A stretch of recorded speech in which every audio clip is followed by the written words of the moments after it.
The metallic click of a safety being switched off happened 6 inches from my face. Beatrice Finucci. The panicked man's voice cracked as he waved his Beretta at the poker table behind me. I froze with my cocktail tray balanced on one hand. Of course I heard it. Everyone at Leclerc's heard it. The underground lounge went silent, except for the jazz record still spinning in the corner. If you're enjoying this story, don't forget to hit that subscribe button, like the video and comment where you're watching from. Your support helps us bring more powerful stories. And trust me, you won't want to miss them. Now, let's go back to hours before, where it all started. You're pointing that at the wrong person. My voice came out steadier than my heartbeat. And you're about to ruin very expensive carpet. I reached forward and pressed my index finger against the barrel, gently pushing it down toward the floor. The man blinked at me like I'd sprouted wings. Around us, Chicago's most dangerous criminals watched this bizarre standoff between a waitress and an amateur with a weapon. That was 3 days ago. 3 days since I'd touched a loaded gun like it was an inconvenient umbrella. 3 days since I'd caught the attention of the most dangerous man in Chicago. And now I was standing outside his fortress, watching armed guards patrol the perimeter like sharks circling prey. The black Mercedes had picked me up at 7:30 sharp, just as the card promised. My roommate Gianna had watched from our apartment window, her face pale with worry. She'd spent the entire previous night trying to talk me out of this, listing every horror story she'd ever heard about the Bruno family. People who entered the estate and were never seen again. Business partners who crossed Prospero and ended up in the Chicago River. The cousin of a friend who'd served at a Bruno dinner and refused to speak about what she'd witnessed, her hands shaking whenever anyone mentioned that night. But $50,000 was $50,000. And my brother Marco's 19th birthday was in 2 weeks. I'd rather face Prospero Bruno's world than watch debt collectors come for the only family I had left. The driver, a man with silver hair and a scar bisecting his left cheek, hadn't spoken during the 40-minute drive from the city. He'd simply picked me up, verified my identity with a glance at a photograph on his phone, and driven in complete silence. Now he opened my door with mechanical precision. "Miss Finucci." His voice was gravel and smoke. "Follow the stone path to the service entrance. Signor Russo is waiting." I stepped out onto cobblestones that probably cost more than my monthly rent. The Bruno estate sprawled before me like something out of a different century. The mansion itself was a monster of stone and iron, 3 stories of dark windows and sharp architectural lines that seemed designed to intimidate. Gardens stretched in every direction, perfectly manicured hedges and flower beds that probably required a full-time staff.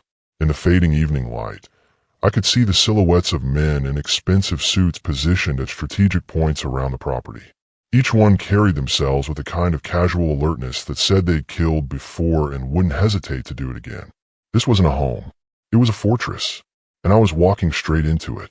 The service entrance was a heavy oak door set into the side of the building, almost hidden by climbing ivy. Before I could knock, it swung open to reveal a woman who looked like she'd been carved from the same stone as the mansion. She had to be in her late 50s, with steel gray hair pulled back in a severe bun and eyes that assessed me like a jeweler examining a potentially fake diamond. She wore all black, her dress impeccably tailored, a silver pin in the shape of a rose attached to her collar. "You're the waitress." It wasn't a question.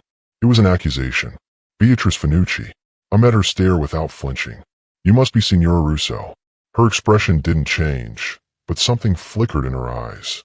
Surprise, maybe, that I'd addressed her directly, that I hadn't looked down or away. I'm the head of this household. Everything that happens within these walls goes through me. She stepped aside to let me enter, her gaze never leaving my face. "Mr. Bruno may have requested your presence, but you answer to me. Is that clear?" Crystal. I stepped into a corridor that belonged in a museum. The floors were polished marble, veined with gold. Oil paintings in ornate frames lined the walls, each one probably worth more than every possession I'd ever owned combined. Antique furniture sat in alcoves, the kind of pieces that came with provenance papers and insurance riders. The air itself felt different here, heavier, scented with something expensive and faintly floral. Signora Russo closed the door behind me with a solid thunk that sounded disturbingly final. "You'll be staying in the staff quarters on the 2nd floor." She began walking, her heels clicking against marble with metronomic precision. "You'll take your meals in the staff dining room." You do not enter the family wings without explicit permission. You do not speak to guests unless they address you first. You do not repeat anything you see or hear. Ever. I understood the confidentiality agreement. She stopped so abruptly, I nearly collided with her. She turned, and for the first time, I saw something almost like concern in her expression. Understanding words on paper and understanding survival are two different things, Miss Finucci. This house has rules that weren't written in any contract. She leaned slightly closer, lowering her voice. The men you'll be serving this week are not like the criminals at Leclerc's. They don't wave guns around like amateurs. They don't need to. A word from them ends lives, ruins families, erases people from existence. I held her gaze. Then I'll be careful not to give them reason to speak those words. For a long moment, she studied me. Then something that might have been the ghost of a smile touched her lips. You have spine. Let's see if you're smart enough to bend it when necessary. She resumed walking. Come. Mr. Bruno wants to see you before you're shown to your quarters. My stomach dropped. I'd expected some time to settle in, to get my bearings in this world before facing him again. But apparently Prospero Bruno didn't believe in easing people into the deep end. He threw them in and watched to see if they'd sink or swim. We climbed a grand staircase that curved upward like a spiral shell, the banister carved from what looked like a single piece of dark wood. The second floor was quieter, the corridor carpeted in deep burgundy that muffled our footsteps. More paintings, more antiques, more evidence of wealth so old and established it had stopped trying to impress anyone. When we reached the third floor, the atmosphere changed. This wasn't the public face of the mansion. This was the private domain of the Bruno family. The artwork here was different, more personal. Photographs in silver frames, showing men in sharp suits from decades past, all bearing the same intense eyes and strong jaw. A family tree rendered in oil paint, branches spreading across the canvas like veins. And everywhere, that same rose symbol I'd seen on Signora Russo's pin, rendered in various materials and sizes. We stopped before a set of double doors made from wood so dark it was nearly black. Signora Russo knocked twice, a specific rhythm that was probably code. Avanti. The voice from within was deep, commanding, unmistakably his. She opened the door. Miss Finucci, sir. Prospero Bruno's study was exactly what I'd expected and nothing like I'd imagined. Floor-to-ceiling bookshelves lined two walls, filled with leather-bound volumes that looked actually read rather than decorative. A massive desk dominated the space, its surface neat and organized, everything in its designated place. Tall windows overlooked the grounds, now dark except for strategic lighting that turned the gardens into something beautiful and vaguely sinister. And behind that desk sat the Iron King himself. He looked different than he had at Leclerc's, where I'd only glimpsed him from across the crowded floor. Here, in his domain, his presence filled the room like a physical force. He wore a charcoal suit that had definitely been custom-made, the jacket hanging open to reveal a black vest and crisp white shirt. His dark hair was swept back, emphasizing the sharp angles of his face, the strong jaw shadowed with carefully maintained stubble. But it was his eyes that commanded attention, dark brown, almost black in the lamplight, and focused on me with an intensity that made my skin prickle. That tribal tattoo, I'd noticed before, crawled up his neck from beneath his collar, intricate black lines that looked almost like flames or perhaps thorns. It should have looked out of place with the expensive suit. Instead, it made him look even more dangerous, a visible reminder that beneath the veneer of civilization lurked something primal. Miss Finucci. He didn't stand, didn't smile, just watched me with those predator's eyes. You came. You offered $50,000. I forced myself to walk forward, to not hesitate at the threshold. That's worth showing up for. Signora Russo made a small sound that might have been disapproval or surprise. Prospero's gaze flicked to her for just a moment. Thank you, Lucia. That will be all. Sir, perhaps I should stay to discuss the... That will be all. The words were soft, but they carried absolute authority. Signora Russo's jaw tightened, but she gave a small nod and left, closing the door behind her with careful precision. And then I was alone with Prospero Bruno. The silence stretched between us. I could hear the antique clock on the mantel ticking, the distant sound of voices somewhere in the house, my own heartbeat thundering in my ears. Every instinct screamed at me to look away, to lower my gaze, to show deference to this man who could end my life with a phone call. Instead, I met his stare head on. Something flickered across his face. Not anger. Something else. Interest, maybe. Or surprise that I hadn't immediately crumbled under the weight of his attention. Do you know why you're here, Miss Finucci? Because you saw me handle a situation at Leclerc's and decided I might be useful. Useful. He leaned back in his chair, a slight smile playing at the corners of his mouth. An interesting choice of words. Most people in your position would say honored, or grateful for the opportunity. I'm not most people. No. The word came out soft, almost thoughtful. You're not. When Giancarlo Vetti pointed his weapon at you, what were you thinking? The question caught me off guard. That he had terrible trigger discipline and worse timing. Prospero's smile widened slightly. Not that you might die. That too. But panic doesn't help anyone. Fear is what gets you killed. He stood then, moving around the desk with fluid grace. He was tall, maybe 6'2", and he moved like someone who'd been trained in combat. Every gesture was controlled, purposeful, conserved until needed. He stopped about 3 feet away from me, close enough that I could see the fine details of his tattoo, the way it seemed to writhe in the shifting light. Fear is what keeps people alive, Miss Finucci.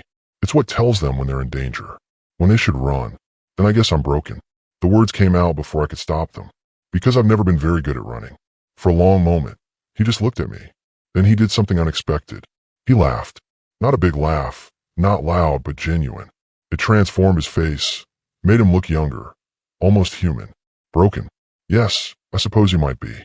He turned, walking to the window to look out over his domain. Do you know what I do, Miss Finucci? What this family does? You control shipping, construction, several legitimate businesses, and probably a dozen other things that don't appear on tax returns. He glanced back at me, one eyebrow raised. You did your homework. I don't walk into situations blind. Smart. He faced the window again, hands clasped behind his back. The Bruno family has controlled this city's underworld for 3 generations. We maintain order, settle disputes, ensure that business, both legal and otherwise, flows smoothly. It's a system that requires absolute respect, absolute obedience. He turned to face me fully. And yet you stand in my study, in my home, and speak to me like we're equals. You realize that most people can't even maintain eye contact with me? I noticed Signora Russo seemed nervous. Lucia has worked for this family for 30 years. She's seen things that would give you nightmares. And she was nervous leaving you alone with me. Not for her sake, for yours. Should I be nervous? Terrified. He moved closer, closing the distance between us until I could see the gold flecks in his dark eyes. Do you know how many people have died in this house, Miss Finucci? I'm going to guess you don't keep an exact count. Another ghost of smile. No, I don't. But the number is not 0. This estate, this family, this life operates on rules that the outside world doesn't understand. Respect is currency. Loyalty is survival. And defiance. He paused, his gaze intense enough to feel like a physical touch. Defiance is usually fatal. My pulse hammered in my throat, but I forced myself to hold his stare. Then why am I here? If defiance is fatal, why invite someone who defied a man with a gun? Because everyone else bows. He said it simply, as if it were obvious. Because in my world, I'm surrounded by yes men and sycophants who tell me what they think I want to hear. Because genuine courage is so rare that when I see it, I'm curious about its source. He stepped back, putting distance between us again. This week, I'm hosting events where the future of Chicago will be decided. Men and women who control billions of dollars, who influence laws and elections, who decide which businesses thrive and which disappear. They'll be sitting at my tables, drinking my wine, discussing matters that never appear in newspapers. And I need someone who can navigate that world with the same composure you showed when Giancarlo waved his Beretta around like an idiot. You need a waitress who doesn't flinch. I need someone who understands that true power is often quiet, that the most dangerous people in a room are usually the ones who smile the most. That survival sometimes depends on knowing when to speak and when to disappear. He returned to his desk, pulling out a folder. 1 week. You stay on the premises. You serve at my events. You maintain absolute discretion about everything you see and hear. You follow every instruction without question. In exchange, $50,000. He slid the folder across the desk toward me. I opened it to find a contract, several pages of dense legal text that basically said if I talked about anything I witnessed, I'd spend the rest of my life in court or possibly at the bottom of the river. And the final condition. His voice drew my attention back to him. You must never look away when I speak to you. Not once. Not ever. Why?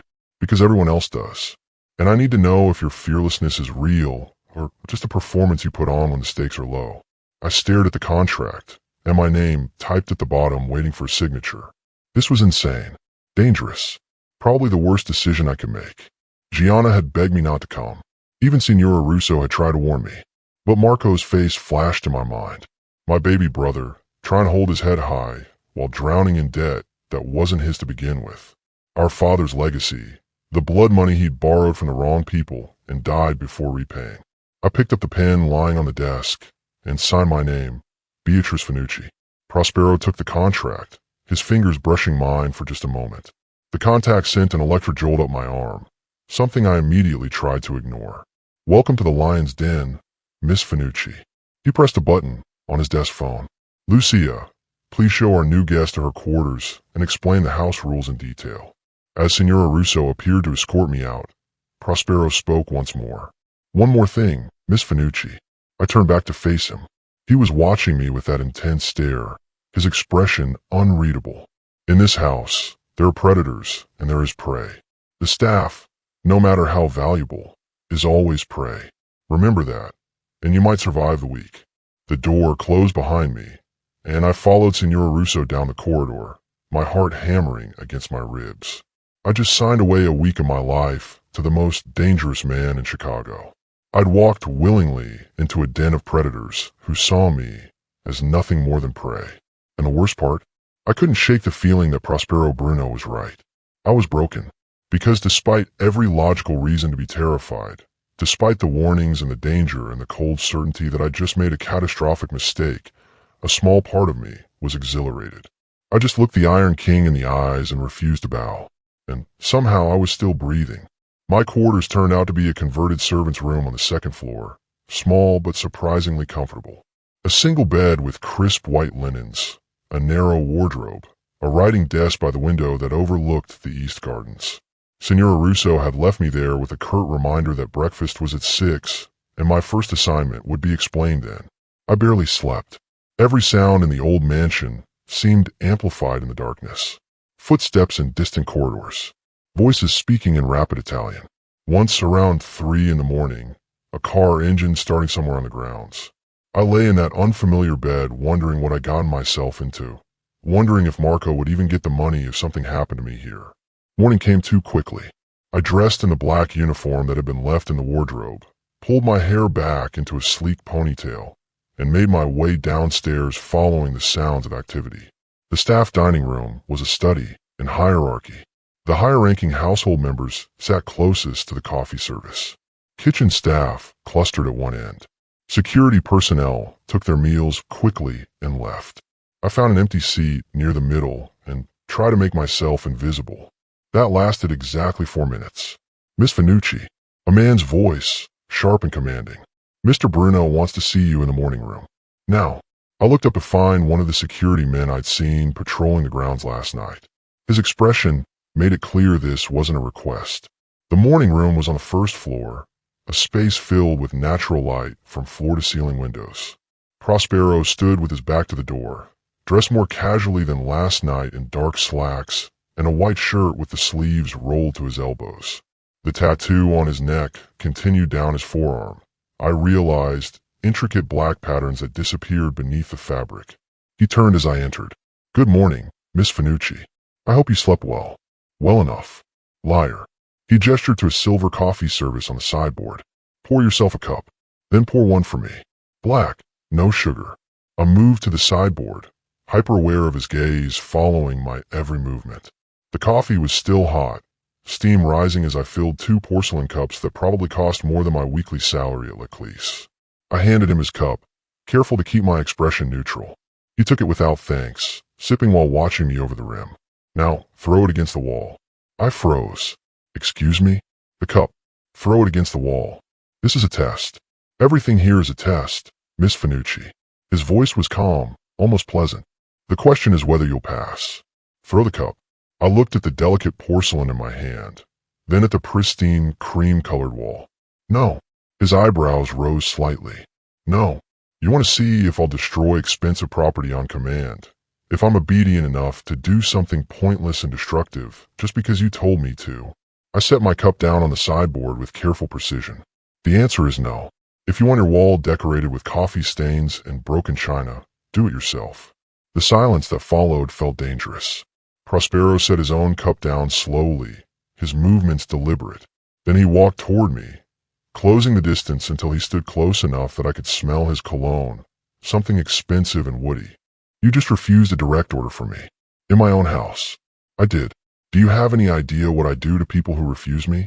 I can imagine. I forced myself to meet his eyes, to not step back, even though every instinct screamed at me to put distance between us. But you didn't bring me here to be another person who jumps when you say jump. You brought me here because I don't. For a long moment, he simply stared at me. Then, without warning, he laughed. The sound was genuine, surprised, filling the morning room with unexpected warmth. You're either very brave or very stupid, Miss Finucci. Can I be both? He shook his head, still smiling. Most people in this house would have thrown that cup without hesitation. Some would have thrown it at me if they thought it would please me. Then most people in this house don't respect themselves very much. The smile faded, replaced by something more serious. Perhaps not. He returned to his original position by the window. Tell me, what do you think of my home? It's beautiful. Also terrifying. Honest. He glanced back at me. Why terrifying? Because beauty like this is usually built on blood, and maintained the same way. You're not wrong. He gestured around the room. My grandfather bought this estate in 1952 with money from the docks. My father expanded the grounds with construction contracts that weren't entirely legal. I've added the security systems and modernized the infrastructure. 3 generations of Bruno men building a fortress. And now you're testing whether I'm worthy to serve in it. I'm testing whether you'll survive in it. There's a difference. He pulled an envelope from his pocket and tossed it onto the table between us. Tonight, I'm hosting a dinner. 8 guests, all of them powerful men and women who don't tolerate mistakes. You'll be serving. I picked up the envelope. Inside was a detailed schedule, a seating chart, and photographs of each guest with notes about their preferences and dietary restrictions. Senator Morrison likes his wine glass filled exactly halfway. Judge Castellano is allergic to shellfish. Don't put them near each other. They're involved in a court case. Prospero's voice was crisp, professional. Antonio Ricci will try to touch you. Don't make a scene, but don't allow it. Marco Santini will test you with impossible demands. Remain calm. And Veronica Chun will ask you personal questions, trying to unsettle you. Answer politely, but reveal nothing. Sounds delightful. It's business. And you're part of that business now. He moved to stand directly in front of me. Tonight, you'll see how power actually works in this city. Not the theatrical displays you're used to at L'Eclisse, but the quiet conversations where fortunes are made and destroyed, where laws get written and elections get decided. And my job is to be invisible. Your job is to be present, but unremarkable, to serve flawlessly while remembering everything you see and hear, but repeating none of it. He tilted his head slightly, studying me. Can you do that? I can. Prove it. Recite the seating chart I just gave you.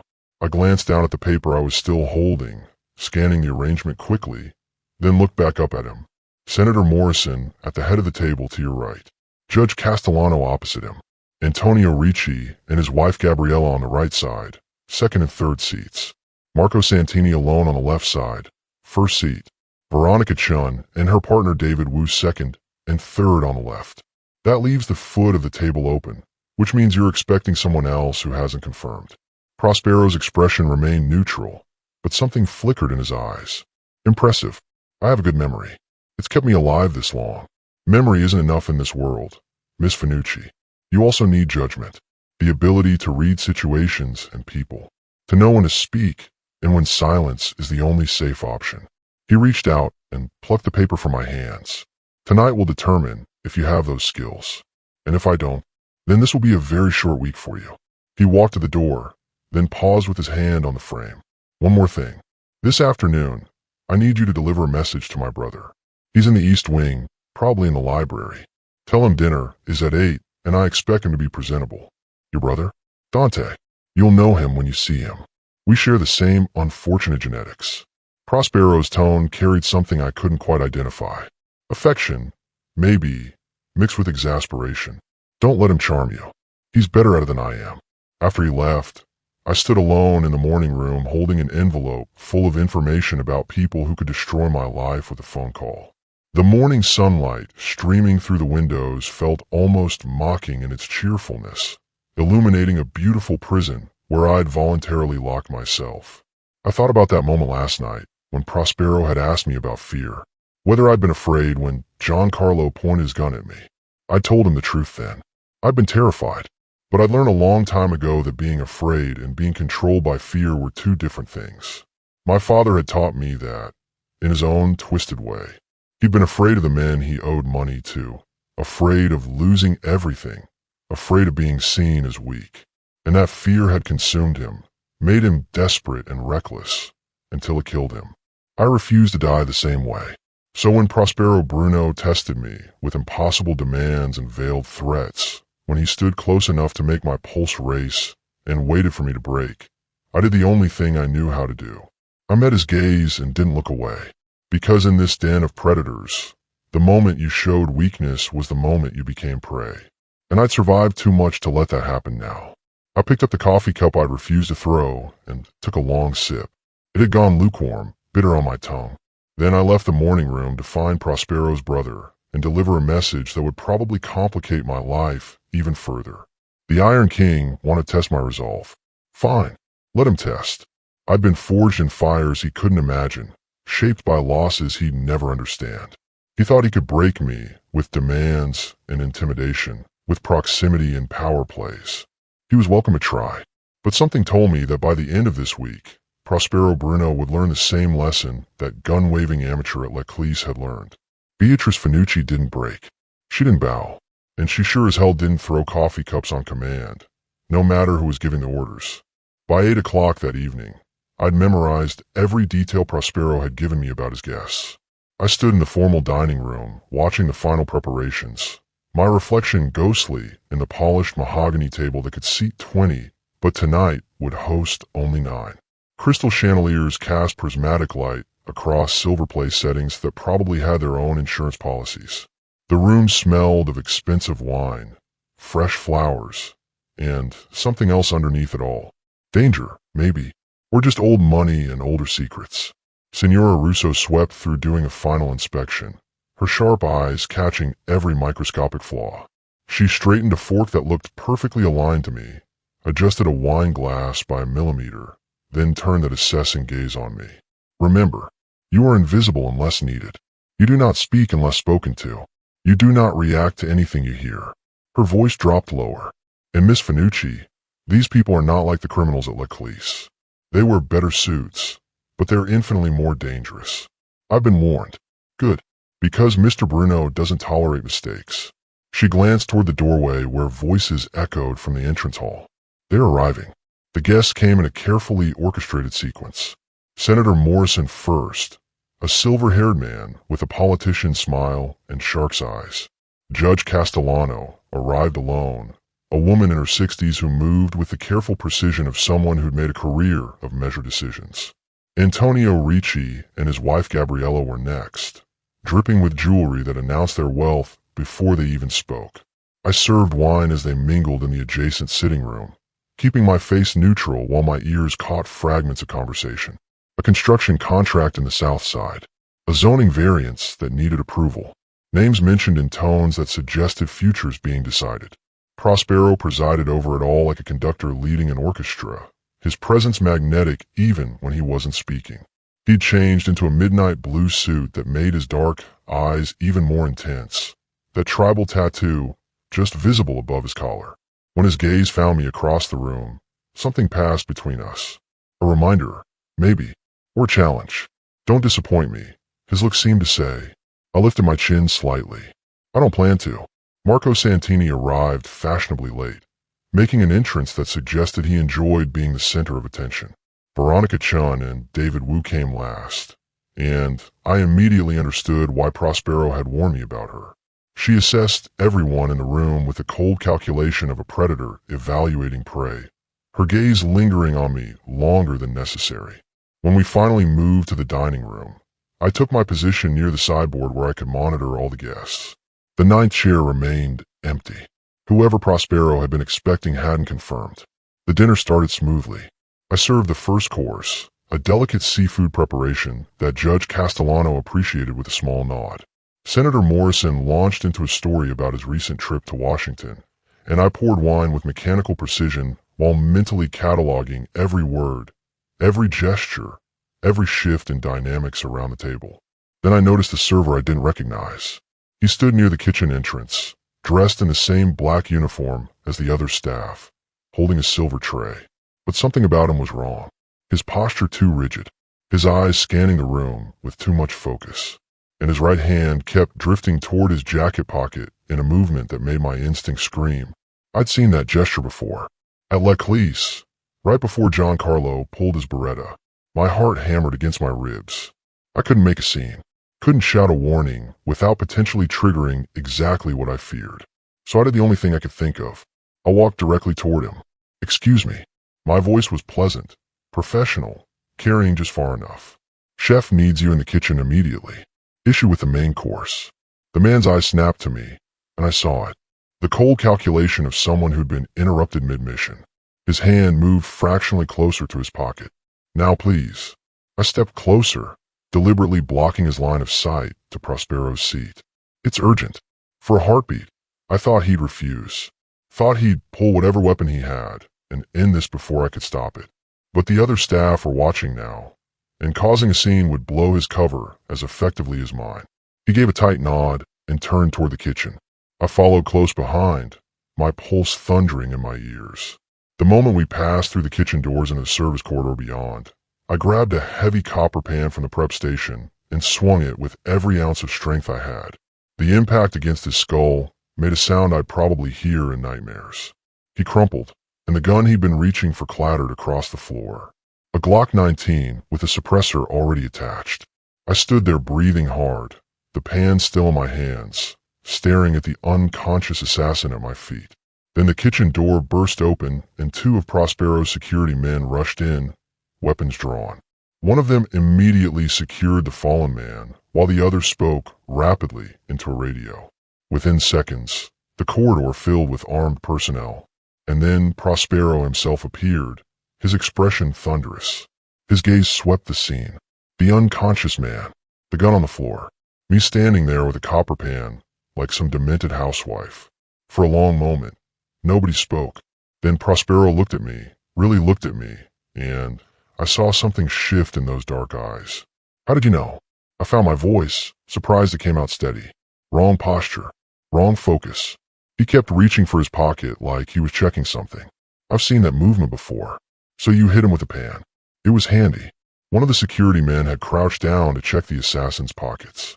He pulled out a folded paper and handed it to Prospero, whose jaw tightened as he read it. "Contract killing. Professional. Someone paid $50,000 for my head tonight." He looked up at me, and something in his expression made my breath catch. "You just saved my life, Miss Finucci. I just did my job. Your job is to serve wine, not identify trained assassins and take them out with cookware." He stepped closer, close enough that I could see the pulse beating in his throat, the way his hands had curled into fists at his sides. "Do you have any idea how rare that is? How many people would have simply looked away? Looking away gets people killed." The security team was already removing the unconscious assassin, coordinating in rapid Italian about sweeping the grounds and checking the other staff. Prospero barked orders, his voice commanding absolute authority, but his eyes kept returning to me. "We need to get back to the dinner." He ran a hand through his hair, a gesture that humanized him briefly. "They'll have heard the commotion. I'll say it was a kitchen emergency." "What about him?" "He'll be questioned. Thoroughly." Prospero's tone made it clear what that meant. "And whoever sent him will receive a message they won't forget." We returned to the dining room, where the guests were indeed murmuring with concern. Prospero smoothed the situation with practiced ease, blaming a minor kitchen fire that was quickly resolved. I resumed serving as if I hadn't just knocked a man unconscious with a pan, as if my hands weren't still shaking. But everything had changed. I felt in the way Prospero's gaze followed me throughout the rest of the dinner, and how he positioned himself slightly differently, as if unconsciously aware of where I stood in the room. When I refilled his wine glass, his fingers brushed mine deliberately, just for a second. An acknowledgement, a thank you that he couldn't say aloud. The dinner ended near midnight. As the guests departed with promises to be in touch and veiled threats disguised as pleasantries, I helped the other staff clear the table. My body ached with exhaustion and adrenaline crash, my mind replaying those seconds in the corridor over and over. Miss Finucci. Prospero's voice came from behind me. My study. Now. Signora Russo shot me a look that might have been sympathy as I followed him through the quiet house. Back up those stairs to the third floor, back to that study where this had all begun. He closed the door behind us and just stood there for a moment, his back to me, shoulders tight with tension. You could have died tonight. His voice was rough. If he'd drawn that weapon before you acted, if he'd been faster, if any of a dozen things had gone differently, you'd be dead. But I'm not. No. He turned to face me, and the expression on his face stole my breath. You're not. You're here, having risked your life for mine without hesitation, without knowing if anyone would back you up. He crossed the space between us in 3 strides. Why? Why would you do that? Because letting someone get murdered in front of me felt like poor hospitality? His laugh was short, almost pained.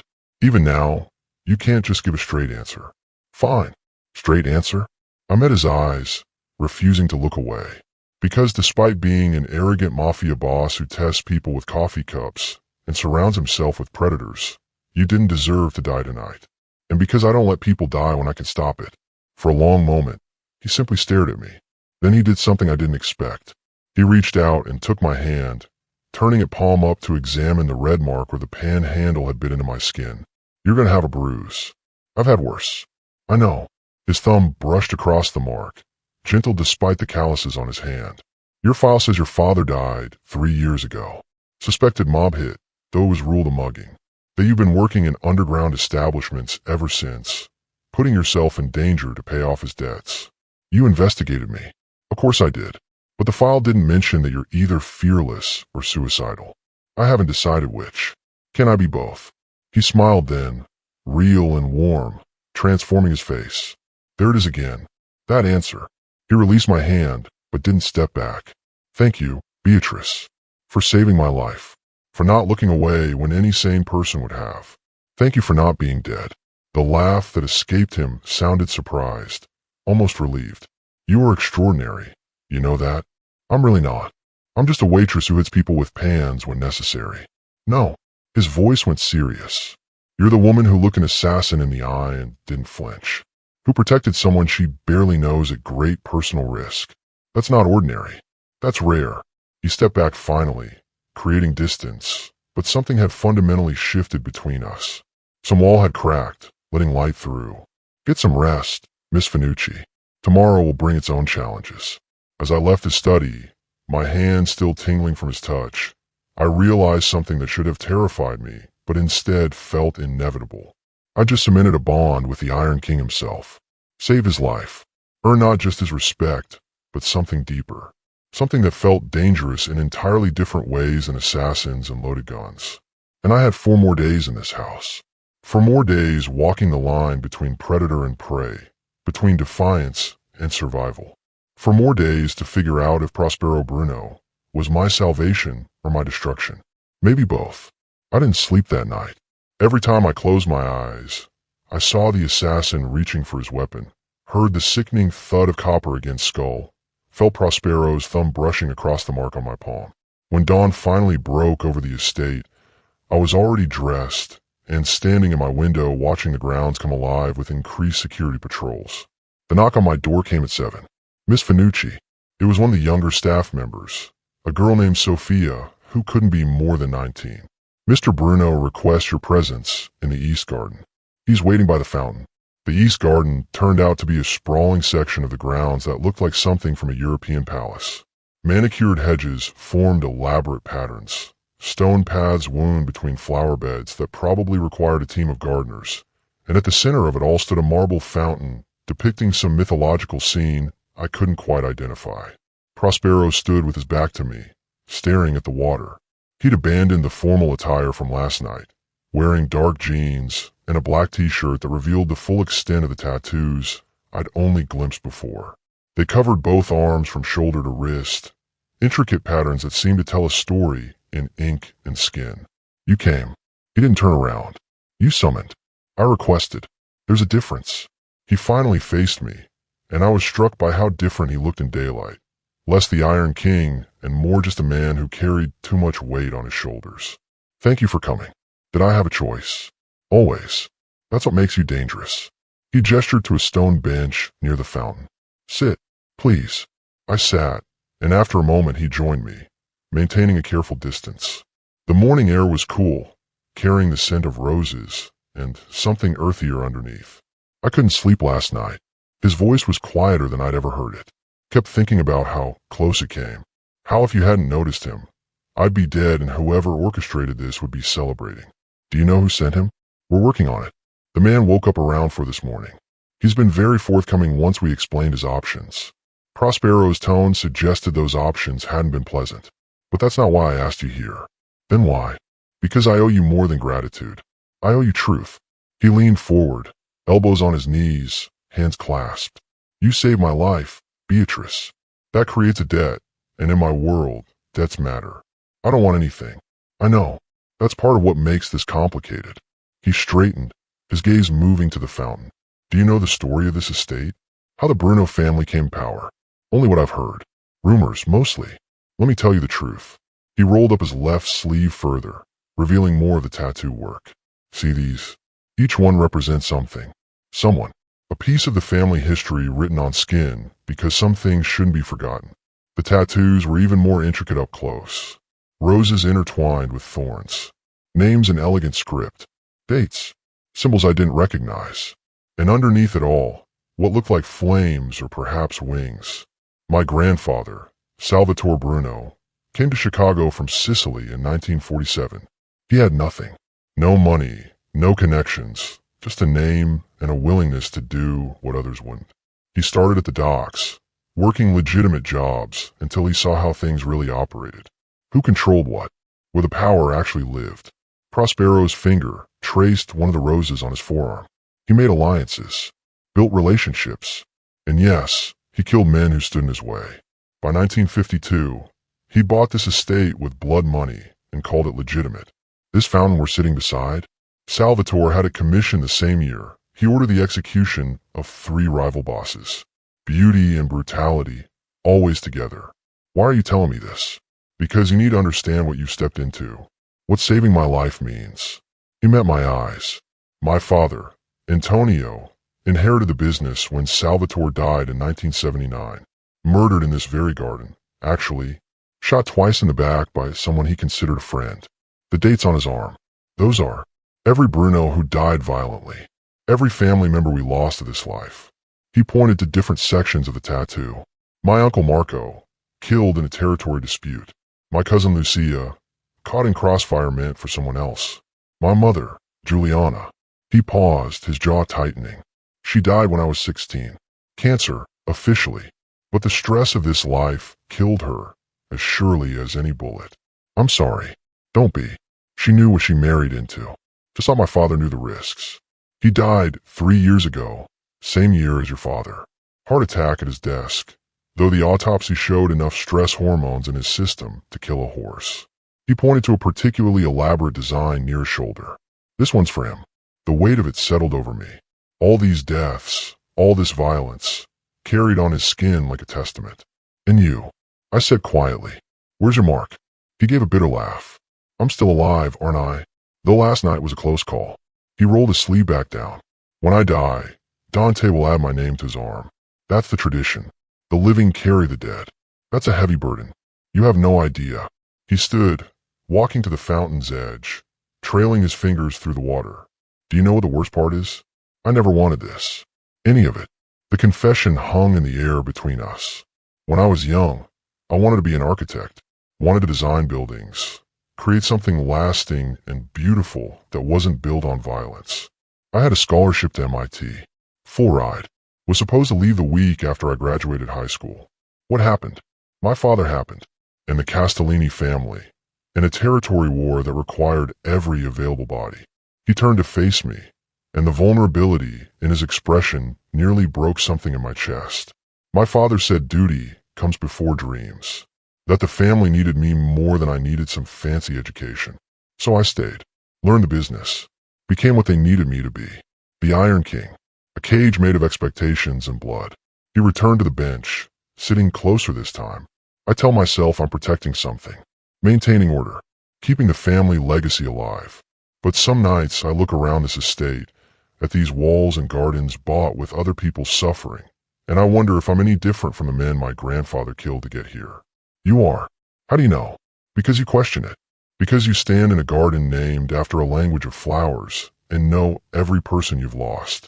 Because last night, when I saved your life, you looked at me like I'd given you something precious. Not just survival, a reason to keep surviving. He stared at me, something raw and unguarded in his expression. You see too much, Beatrice Finucci. Maybe that's why you asked me here. Because everyone else only sees the Iron King. But I see a man who carries his dead on his skin and his regrets in his eyes. Who builds fortresses because he's afraid of how vulnerable he really is. And what does that make you? Probably foolish. I smiled slightly. But I understand prisons. My father built mine out of debt and bad decisions. Yours built yours out of duty and blood. Different materials, same cage. We sat in silence for a long moment. The fountain's gentle splash the only sound. Then Prospero did something unexpected. He reached for my hand, the one with the bruise from the pan, and carefully rolled up my sleeve. Your turn. Show me your scars. I don't have tattoos. Everyone has scars. Some are just less visible. He touched a faint line on my wrist, barely noticeable unless you look closely. This one, broken glass. I was 16, working at a restaurant. Customer threw a bottle, and I was too slow. And this, a small mark near my elbow. Kitchen burn. First week at Leclerc's. I learned to respect hot plates. He examined each one with careful attention, treating my minor marks with the same reverence he showed his own elaborate ink.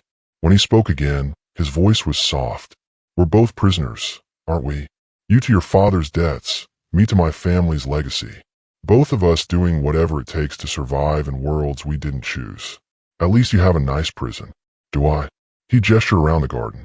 All this beauty, all this power, and I can't leave. Can't walk away. Because the moment I do, everything falls apart. Rival families would see weakness.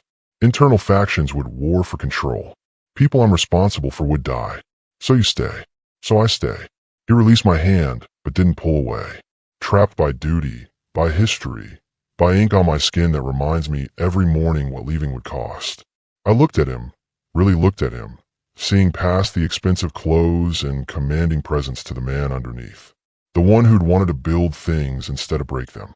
Who carried his family's dead because he couldn't save the living. Who ruled an empire he never wanted and couldn't escape. We're the same, you and I. The realization settled in my chest. Different circumstances, same cage. Both of us trading freedom for survival. Perhaps that's why I trust you. He met my gaze. Because you understand what it means to be trapped. To make choices that aren't really choices at all. The sun had risen higher, warming the air, turning the garden golden. Staff members moved in the distance, preparing for whatever business the day would bring. But here, in this moment, it was just two prisoners recognizing each other's chains. I should go. I stood, suddenly needing distance from this intimacy, from the dangerous understanding growing between us. You have an empire to run, and you have wine to serve. But Beatrice, he caught my hand as I turned to leave. Thank you, not just for last night, for this, for seeing me. I squeezed his hand once, then let go. Get some rest, Prospero. Even Iron Kings need sleep. As I walked back toward the house, I could feel his gaze following me, and I understood with perfect clarity that something had shifted between us again. We'd moved past employer and employee, past save and savior, into something more dangerous. Recognition, understanding. Two prisoners who'd found in each other a mirror reflecting their own captivity. And somehow, that was more binding than any contract, more permanent than any debt. We'd seen each other's scars, the visible ones, and those hidden beneath skin and ink. And once you truly see someone, Once you understand the cage they live in, you can never look at them the same way again. The Iron King was just a man trapped by legacy and ink and blood. Hashtag Chapter 5, The Rivals Move. And I was just a woman who understood exactly what that meant. The next 2 days passed in a strange rhythm. I served at meals, disappeared into the background during business meetings, and somehow found myself in Prospero's study each evening after the estate went quiet. We didn't talk about the garden conversation, didn't acknowledge the shift between us, but it was there in every glance, every careful distance maintained, every moment his hand would brush mine when I poured his evening whiskey. On the third day, everything changed. I was arranging flowers in the main parlor when Signora Russo found me, her expression more tense than usual. We're having an unexpected guest for lunch, Vittorio Marchesi. She watched my face for recognition. I knew the name. Everyone in Chicago's underworld knew Vittorio Marchesi. He controlled the South Side with a brutality that made even other crime bosses uncomfortable. Where Prospero ran his empire with calculated precision, Marchesi ruled through fear and violence. Why is he coming here? Diplomacy, or the illusion of it. She straightened a rose I'd already positioned perfectly. There's been tension between the families, territory disputes. Prospero is attempting to resolve things peacefully. And if peace doesn't work, then we'll have considerably more serious problems than flower arrangements. Her gaze sharpened. You'll be serving lunch. Say nothing. Do nothing. Vittorio Marchesi is not a man to antagonize. I'm starting to think that describes everyone in this world. The faintest smile touched her lips. You're learning. Lunch was set in the smaller dining room, the one with windows overlooking the rose gardens. I'd helped prepare the table with deliberate elegance, every detail calculated to impress without appearing to try. When Marchesi arrived at noon, I understood immediately why people feared him. He was shorter than Prospero, thick-bodied and powerful, with the kind of face that looked like it had been broken and reset multiple times. His suit was expensive, but wore it like armor rather than fashion. 2 bodyguards flanked him, their eyes constantly scanning for threats. Prospero met him with diplomatic courtesy, the perfect host, but I could see the tension in his shoulders, the careful control in every gesture. Vittorio, welcome to my home. Prospero. Marchesi's voice was rough, like gravel under tires. Quite the fortress you built here. Makes a man wonder what you're so afraid of. Caution isn't the same as fear. They settled at the table, and I began serving the first course with practiced invisibility.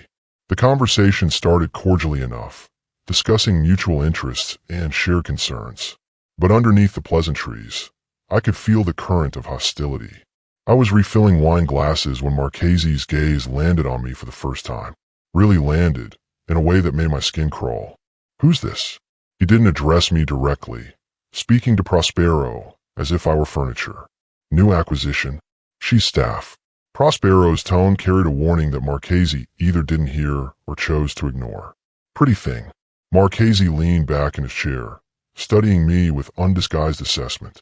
Where'd you find her? She doesn't have that broken look your usual servants carry. I kept my expression neutral, continuing to pour as if I hadn't heard. But my pulse hammered in my throat. Miss Finucci came highly recommended. I suggest we return to discussing the Bridgeport situation. Finucci.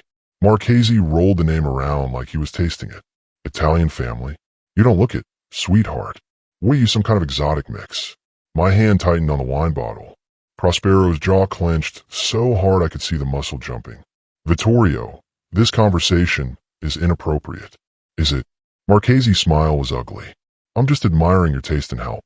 Though I have to say, if this is what you're spending your money on, maybe I understand why you're having cash flow problems. We don't have cash flow problems. No. Then why are you so desperate to negotiate territory? Why come to me with peace offerings like a beggar at my door? Marchesi gestured dismissively. Maybe if you spent less time collecting pretty servants and more time actually running your business, you wouldn't need my charity. I set the wine bottle down with careful precision. The insult to Prospero I could stomach. The implication about me I could ignore. But there was something in Marchesi's tone, a calculated cruelty meant to provoke. Actually, I said quietly, we invited you here as a courtesy. The word beggar seems misplaced given that you're eating at someone else's table. The room went silent. Marchese's bodyguards tensed. Signora Russo, standing near the sideboard, looked like she might faint, and Prospero's expression transformed into something dangerous. "Did your servant just speak to me?" Marchese turned to Prospero, his voice deadly soft. "She's right, though."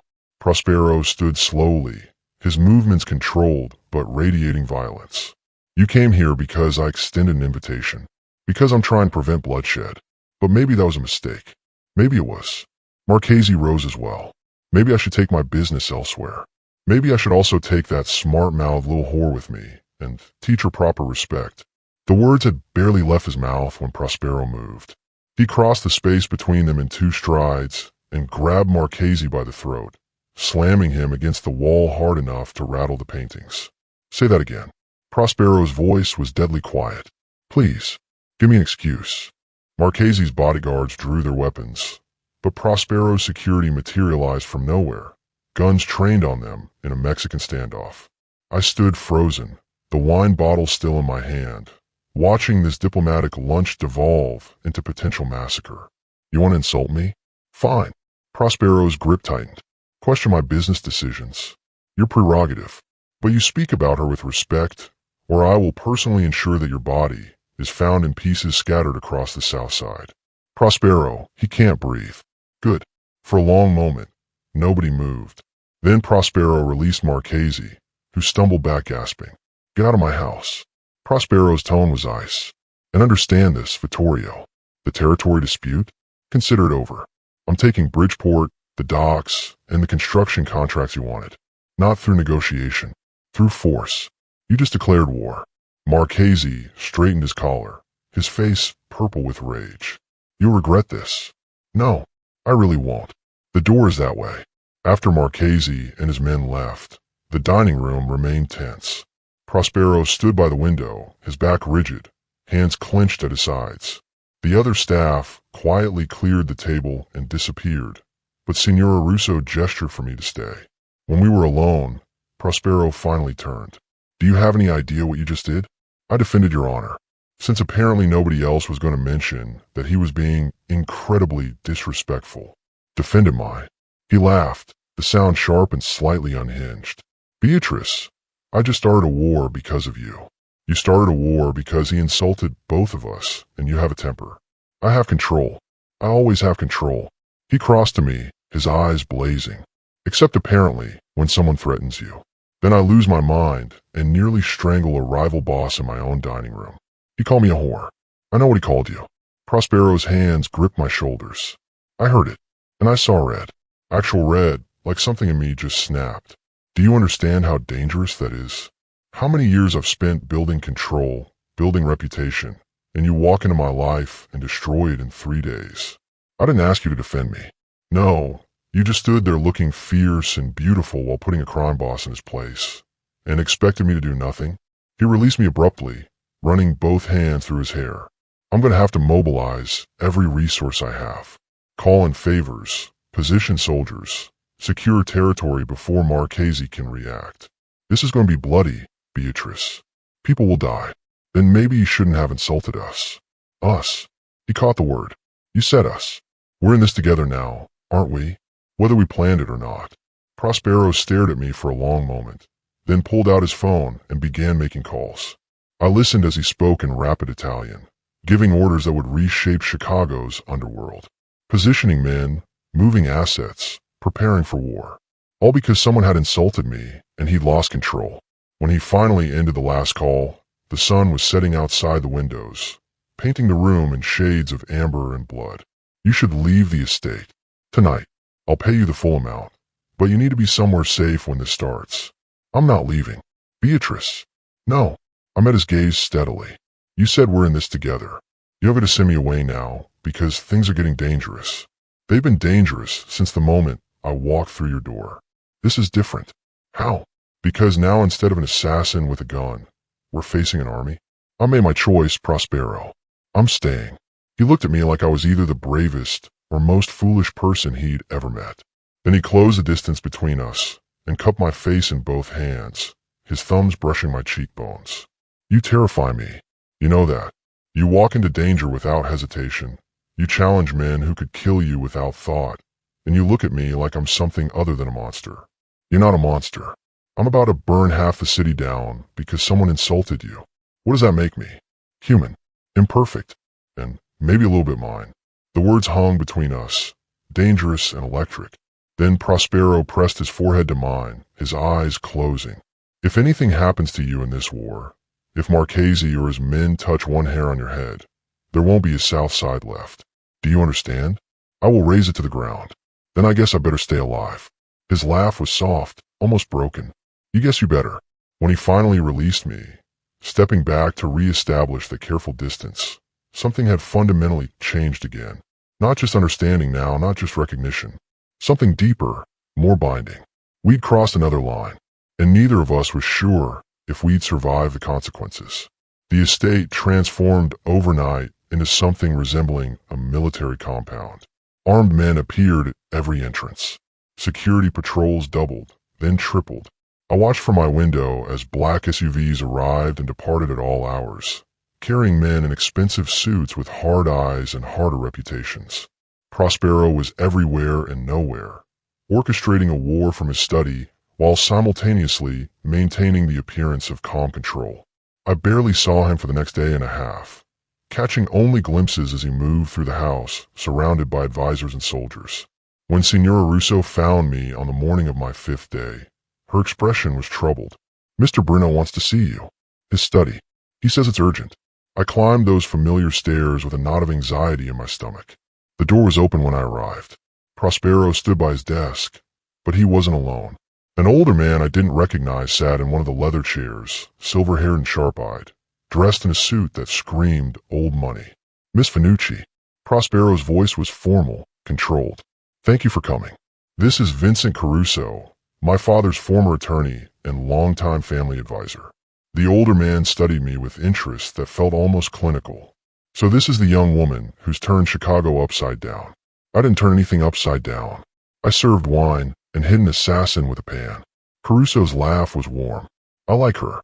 Antonio would have liked her too. My father. Prospero's tone shifted slightly. Vincent has been reviewing some old files at my request. Files concerning your father, Beatrice. The air left my lungs. My father. Prospero moved around his desk, holding a manila folder that looked like it had seen better days.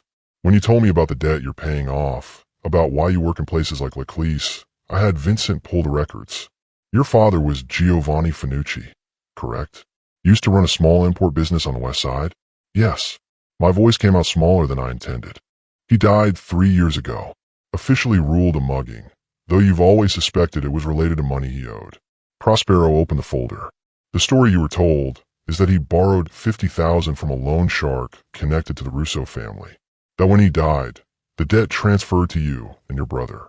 That you've been working to pay it off, with interest, to keep Marco safe. That's right. My heart hammered. How do you know all this? Because your father never borrowed from the Russo family. Prospero pulled out several documents, spreading them on his desk. He borrowed from us. From the Bruno family. From my father, specifically. The room tilted. What? Vincent leaned forward. Giovanni Finucci came to Antonio Bruno in 2019, asking for a business loan. Legitimate money, legitimate terms. $20,000 at reasonable interest to expand his import operation. Antonio approved it because Giovanni had a good reputation, a solid plan. But I was told it was $50,000. From the Russos. You were lied to. Prospero's voice was gentle. Your father borrowed $20,000. He paid back 18 of it before he died. The remaining $2,000 was written off by my father as a courtesy because Giovanni had been a good man who met a bad end.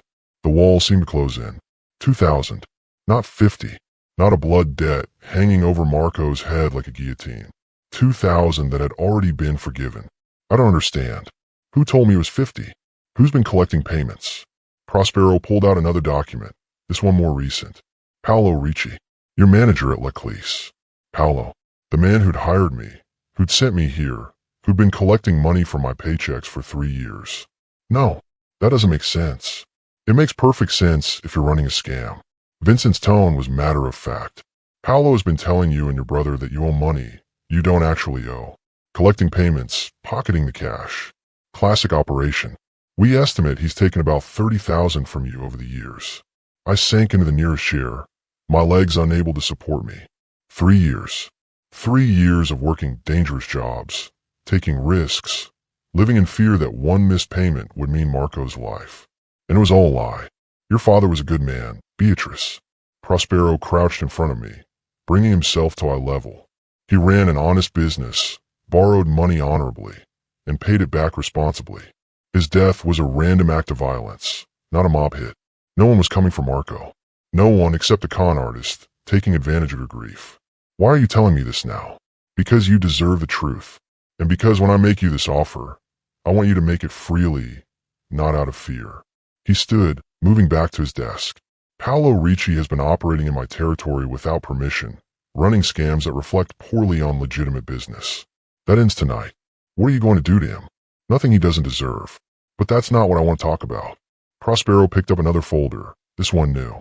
Your week is almost over. Officially, our arrangement ends tomorrow. You've more than earned your payment, plus interest for saving my life and inadvertently starting a war. I don't want your money. The words came out automatic, shocking me as much as him. Beatrice, I came here to save Marco from a debt that doesn't exist, to pay off money we never actually owed. Everything I've done for the past 3 years has been based on a lie. I looked up at him, feeling something crack open in my chest. So no, I don't want your money. I don't want anything except the truth, which is why I'm offering you something else. Prospero pulled out a contract from the folder. A position, real employment, with the Bruno family. Not as a servant, as someone I trust. Someone who sees clearly, acts decisively, and isn't afraid to call powerful men on their behavior. You want me to work for you? I want you to stay. His voice dropped lower. These past 5 days have shown me something I didn't expect. You're not just brave or clever or impossibly frustrating. You're someone who makes me want to be better than I am, who looks at my world and sees not just the violence, but the possibility beneath it. Prospero, this is insane. You barely know me. I know you took out an assassin with kitchen equipment. I know you stood up to Vittorio Marchesi when hardened criminals won't meet his eyes. I know that in a house full of people who fear me, you're the only one who seems to see past the Iron King to the man underneath. Prospero moved closer, and I know that somewhere in the past 5 days, you stopped being an obligation and became essential. Vincent cleared his throat. If I might interject, Miss Finucci, what Prospero is awkwardly trying to say is that you've proven yourself valuable, not just as staff, but as someone with judgment, courage, and integrity, qualities that are remarkably rare in our world. I stood, needing to move, to process. So let me understand this. My father's debt was fiction. Paolo has been stealing from me for years. And now you want me to join the very world that I've been trying to survive on the edges of? When you put it that way, it sounds considerably less appealing. Prospero's smile was slight. But yes, essentially, I walked to the window, looking out over the grounds that had become familiar over these strange days. Security men patrolling. Gardens maintained with military precision. Beauty built on blood, just like Prospero had said. What about Marco? My brother still thinks we owe money. Still lives in fear. I'll have Vincent explain everything to him personally. Show him the documents. Make it clear he's under Bruno protection, and always has been. No one will touch him. Prospero came to stand beside me. Your brother can have the life your father wanted for him. College, career, choices. Freedom from fear. And what do I get? The same. Plus the opportunity to remake something broken. He gestured to the grounds. This world operates on violence, because that's all most people know. But you show me something different these past days. That strength doesn't always look like force. That courage can be quiet. That sometimes the bravest thing is refusing to break. I turn to face him. If I stay, things change. I'm not going to bow and scrape and pretend you're infallible. I'm not going to watch you make decisions I disagree with and stay silent. I'm counting on it. His smile was genuine. I have enough yes men. What I need is someone who will tell me when I'm being an arrogant mafia boss who's about to make a catastrophic mistake. Like starting wars over insults? Exactly like that. I looked at the contract on his desk, then at Vincent, who nodded encouragingly, then back at Prospero. At this man who carried his debt on his skin and his regrets in his eyes. Who'd built walls around himself, but somehow let me see past them. This is crazy. Probably. I could die. Very possibly. and you're going to drive me absolutely insane with your dramatic gestures and territorial posturing. Almost certainly. He held out his hand. So do we have a deal, Miss Finucci? I stared at his outstretched hand, thinking about Paolo's lies, my father's real legacy, Marco's freedom. Thinking about 5 days that had somehow reshaped everything I thought I understood about strength, survival, and what it meant to truly be seen. Then I took his hand, on one condition. You deal with Paolo, not with violence, with exposure. Let him face legal consequences for what he's done. Prospero's grip tightened. You want mercy for a man who's been stealing from you for years? I want justice. There's a difference. And if I'm going to be part of this world, I need to know that we're building something different. Not just prettier cages, but actual change. For a long moment, he studied me. Then he nodded. Legal consequences. Public exposure. He'll lose everything that matters to him without a single drop of blood. Good. I released his hand. Then we have a deal. Vincent stood, gathering his papers. Welcome to the Bruno family, Miss Finucci. I have a feeling things are about to get considerably more interesting around here. After he left, Prospero and I stood in his study. The contract signed, the deal made. Everything had changed in 5 days. The debt was a lie. My father's legacy was honor, not shame. And I just agreed to stay in a world I'd spent 3 years trying to escape. You freed me, I said quietly. From the debt, from the fear, from Paolo's lies. Why? Because you freed me first. Prospero's voice was soft. From always having to be the Iron King. From believing that control meant never showing weakness. From thinking that strength and humanity were incompatible. He reached out and tucked a strand of hair behind my ear, the gesture achingly tender. You walked into my fortress, Beatrice Finucci, and dismantled it from the inside. Not with force, but with the simple act of refusing to be afraid. Of seeing me. And once you've been truly seen, you can never go back to hiding. Then I guess we're both free now. Or both trapped. I'm not sure which. Maybe both. Maybe neither. His smile was crooked. Maybe we're just two people who found each other in cages of our own making and decided there had to be a better way. That's very poetic for a Mafia boss. I told you, I want to be an architect. Build things instead of breaking them. Then let's build something. Something different. Something better. Together. Together. And in that moment, with the truth finally revealed and a new future spreading before us, uncertain and dangerous and somehow right, I understood that freedom wasn't about escaping cages. The council meeting was called for midnight. I didn't know this until Signora Russo appeared at my door at 11:30, her face grave. You need to come with me. Now. She handed me a black dress, more formal than my usual uniform. Put this on. Don't ask questions. Just trust me. What's happening? The Council of Elders has been summoned. They've heard about Marchese, about the war, about you. Her voice dropped to barely a whisper. They're not pleased. 20 minutes later, I stood outside a set of ornate doors on the mansion's ground floor, in a wing I'd never entered before. Signora Russo had left me there with a final warning. Speak only if directly addressed, show respect, and for God's sake, don't antagonize anyone. The doors opened. A man I didn't recognize gestured me inside. The room was something from another era. Dark wood paneling, a long table surrounded by high-backed chairs, portraits of stern-faced men glaring down from the walls.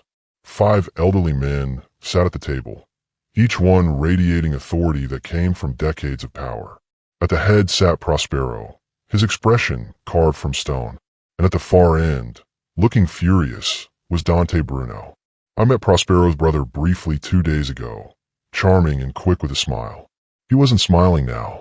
Miss Finucci, the eldest of the council members, spoke, his voice gravelly with age. I am Alessandro Romano, senior advisor to the Bruno family for 43 years. Do you know why you've been summoned? No, sir. Then allow me to explain. He gestured to the other council members. We are the Consiglio degli Anziani, the Council of Elders. We advise the head of the Bruno family on matters of tradition, honor, and law. We ensure that the old ways are respected, that the family's legacy remains intact.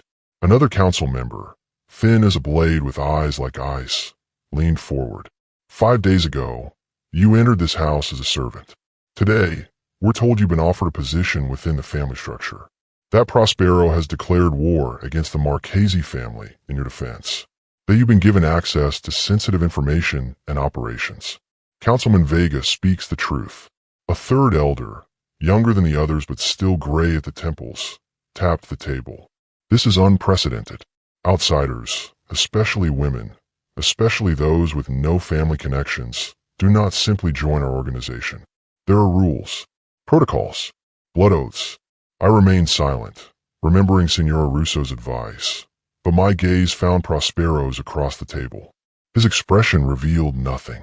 The problem, Miss Finucci, is not your capabilities. Alessandro's tone softened slightly. Prospero has shared your actions. The assassin you stopped, your discretion, your courage. These things speak well of you, but they do not supersede centuries of tradition. What Councilman Romano is diplomatically avoiding saying, Dante interjected, his voice tight, is that you're a liability. An outsider who's caused my brother to break protocol, start a war, and now wants to violate sacred oaths by bringing you into the family without proper ceremony or vetting. I saved his life, I said quietly, and we're grateful. The thin councilman, Vega, smiled without warmth. But gratitude doesn't change law. Prospero wishes to grant you formal protection, to make you untouchable within our world. This requires unanimous council approval. It requires you to take vows that bind you to this family in blood. More importantly, Alessandro continued, it requires that Prospero himself take an oath, one he's never taken before, an oath of protection that binds his life to yours. If you betray the family, his honor is forfeit. If you bring shame, he shares it. This is not done lightly. I looked at Prospero. You didn't mention this part, because I knew you'd refuse if you understood the cost. His voice was calm, but his eyes burned. The council is correct. To give you the protection you need, to make you truly part of this world, I have to stake my reputation, my position, my life on your loyalty. That's insane. That's tradition. Dante stood, pacing behind the council members. And it's exactly why this shouldn't happen. Prospero, you've known this woman for 5 days. 5 days. And you're willing to risk everything we've built? Yes. The single word fell like a stone into water, ripples spreading through the room. Alessandro sighed heavily. Prospero, we understand that Miss Finucci has proven valuable. But there are other ways to ensure her safety, to reward her service, that don't require breaking the ancient protocols. Name them. We could offer financial compensation, a generous settlement that would allow her to leave Chicago, start fresh somewhere safe. She doesn't want to leave, and I don't want her to. Then make her a protected associate, Vega suggested. Someone under our umbrella, but not formally integrated. This preserves tradition while still offering security, which leaves her vulnerable to internal politics, to challenges from families like the Marchesi who would see her as an easy target to weaken me. Prospero's voice hardened. No, I want a full oath. The binding protection that makes touching her equivalent to attacking me directly. The room fell silent. Then the youngest council member, who hadn't spoken yet, leaned forward. Perhaps Miss Finucci should speak for herself. His eyes found mine. Do you understand what Prospero is offering? What it means? I think so. My voice was steadier than I felt. He's tying his fate to mine, vouching for me in a way that can't be taken back. More than that, Alessandro stood, moving to one of the portraits on the wall. See this man, Lorenzo Bruno, Prospero's great-grandfather. In 1934, he took the oath of protection for a woman he trusted. She betrayed the family to federal agents. Lorenzo was executed by his own brother to preserve the family's honor. The weight of that history settled over me like a shroud. So if I betray Prospero, he dies, or loses everything that makes him who he is. Same result. Alessandro turned back to face me. This is why we oppose this action. Not because we doubt you specifically, but because the cost of being wrong is catastrophic. I understand. I met Prospero's gaze across the table. Then I release you from this obligation. I don't want your protection if it costs you this much. Too bad. Prospero stood. My decision is made. I'm invoking my right, as head of this family, to override the council's objection. Dante slammed his hand on the table. You can't just. I can, actually. The succession laws are clear. The head of the family has absolute authority in matters of oaths and protection. You can advise against it, which you have, but you cannot prevent it. Alessandro's expression turned grave. Prospero, please, think about what you're doing. 5 days is not enough time to know someone's true character. You're staking everything on intuition. I'm staking everything on the woman who put herself between me and an assassin, who stood up to Marchese without hesitation, who has consistently chosen honor over self-preservation. Prospero moved around the table until he stood beside me. I've spent 32 years learning to read people, to identify threats and opportunities. Beatrice Finucci is neither. She's simply someone I trust, even if it destroys you. Dante's voice cracked slightly. Fratello, I don't want to lose you over this. You won't. Prospero's tone softened. Because she won't betray us. I'd stake my life on it. In fact, I am. The council members exchanged glances, some resigned, others troubled. Finally, Alessandro nodded slowly. Very well. If you're determined to do this, we'll prepare the ceremony. But Prospero, understand that once this oath is taken, there's no reversing it. Your fates are bound. Her failures become yours. Her enemies become yours. And if she proves false, the penalty falls on you both. I understand, and I accept. Alessandro looked at me. Miss Finucci, you have until dawn to reconsider. If you choose to proceed, the ceremony will take place in the family chapel at sunrise. There, you'll take vows that cannot be broken. You'll become, in essence, a Bruno in all but name. And if I refuse, then you'll leave this estate with our gratitude and a generous settlement. You'll be safe, protected as much as we can offer without the formal oath. But you'll never be able to return. Prospero will never be able to contact you. This door closes permanently. I looked around the room at these powerful men who'd spent decades building and maintaining this empire. At Dante, clearly torn between loyalty to his brother and concern for the family. At the portraits on the walls, generations of Bruno men who'd lived and died by these traditions. Then I looked at Prospero, at the man who'd shown me his scars, literal and metaphorical, who'd lost control defending my honor, who was willing to break sacred laws to keep me safe. I don't need until dawn. My voice was clear. I'll take the oath. Beatrice, you don't have to. Prospero started. I know I don't have to. I chose to. Just like you chose to offer this protection, knowing the cost. She turned to address the council. I understand the weight of what I'm accepting. I understand that my actions will reflect on Prospero and this family. And I understand that betrayal means death for both of us. I moved to stand directly in front of Alessandro, the eldest, the one who held the most authority after Prospero. I'm not asking you to trust me because I've earned it in 5 days. I'm asking you to trust Prospero's judgment. He's led this family for years. If he believes I'm worth this risk, then perhaps that should carry weight. Alessandro studied me for a long moment. Then, to my surprise, he smiled slightly. You have courage, I'll give you that. Very well. Dawn then. The ceremony will proceed. But know this, Miss Finucci. We'll be watching. Not because we wish you ill, but because we love Prospero and this family too much to see either destroyed. After the council members filed out, I found myself alone in the room with Prospero and Dante. The brothers looked at each other, some wordless communication passing between them. Finally, Dante sighed. You're either the bravest or stupidest man I know. Can't I be both? That's what she said. Dante's smile was slight. I see why you like her. But Prospero, if this goes wrong, it won't. You can't know that. No, but I can choose to believe it. And I do. Prospero looked at me. Get some rest, Beatrice. Dawn comes quickly. After Dante left, Prospero and I stood in that council room, surrounded by centuries of tradition he'd just agreed to break for me. Why? I asked simply. Why risk everything? Because in 5 days, you've shown me something I thought was impossible. That strength doesn't always look like control. That vulnerability isn't weakness. That maybe there's another way to be powerful beyond fear and violence. He touched my face gently. And because when I imagine this world without you in it now, it feels emptier. Wrong.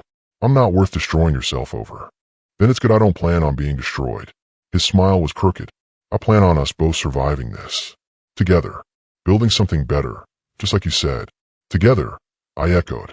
And as we left that council room where he'd broken sacred oaths to protect me, I understood that this was the real point of no return. Not the contract I'd signed, not the decision to stay, but this moment where Prospero Bruno had staked his life on mine and dared the world to challenge him. We had hours until dawn, hours until vows that couldn't be broken, Hours to wonder if we were making the right choice or the most catastrophic mistake possible. But looking at him, at this man who'd chosen me over centuries of tradition, I couldn't find it in myself to regret anything. Some risks were worth taking. Some people were worth betting everything on. And if we were both going to burn, at least we'd do it together. I never made it to my room that night.